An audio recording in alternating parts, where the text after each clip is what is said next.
Okay, we're back. This is like a cooking show. I just pulled out the beautiful chocolate cake out of the oven. Here it is. Let's just refresh what I did. I programmed a big, which is the force 1 over the force scale. I programmed the big 2, which is force 2 over the force scale. And I programmed a small, which is the distributed point load, the distributed load made out of the point load divided by this force scale, so that I don't have to keep typing all those in. And then I had a small drop, a big drop, that's big 1, then a small, big, you could see that, and then small. And then I put an arbitrary point down here. Make sure that's all buttoned up so that they're all linked together. And then we can begin to create the funicular. These are the rays of the funicular.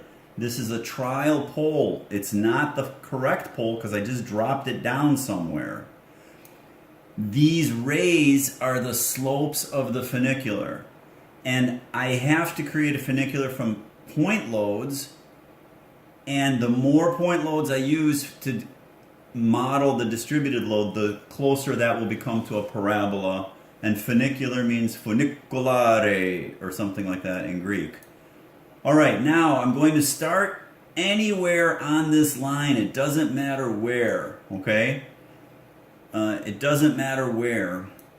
And then I'm going to... oh, sorry, I'm not going to do that. They didn't put the boundary conditions of the beam yet in. So we want to have an overhang on the beam. So this is the left end of the beam. This is the right end of the beam. Let's put in support 1 or something is at, I'd like it to be off of these points here. So something like 5 maybe. 5 and 0. And I'm going to make that green just so that you know it's something different. That'll be our first support. And then let's put another one here somewhere in there. It doesn't matter where. This is G and K, so I'm going to put it right in between these guys here. Doesn't matter where, but I'm just going to drop it right in there, and that's going to be support 2. I think I called that right. Yeah, so let's call that support 2. Here's an example of renaming the support. Support 2, and support 2 has to be green, bigger, and I don't need the title of it. Okay, so those are going to be my 2 supports. So I have a cantilever on this side, a cantilever on that side. Let's draw parallel lines through those supports and make those a little different. We'll leave them as black so that we know that they are the keys to the reactions. So ladies and gentlemen, this is a little confusing, so hang with me. This space out here is L. This space out here is A. Everything to the left of the support is A. Everything to the right of this support is L. So this is M in between. And if we could find M on the force diagram, which doesn't exist yet, right? Doesn't exist. If we could find M, we have the reactions. That's a key idea. Does that make sense? Yes, it does. Here we go. We'll put a point somewhere on the support. It doesn't matter where.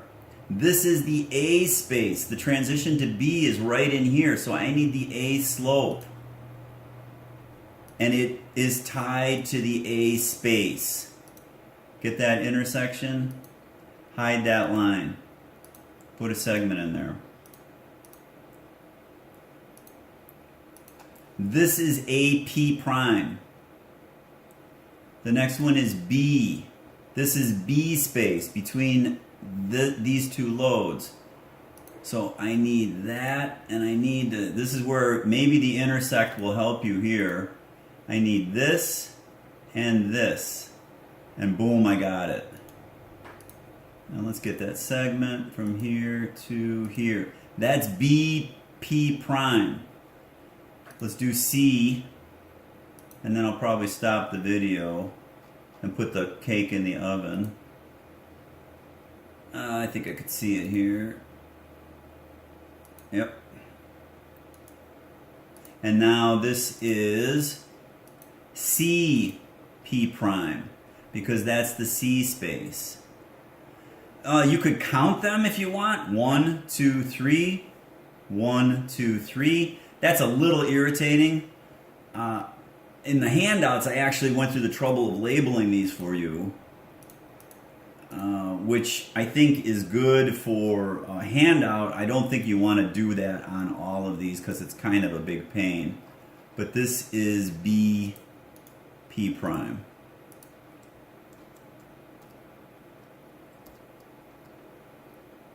Okay, so repeat that all the way up through L, and then come visit me after our cake is out of the oven.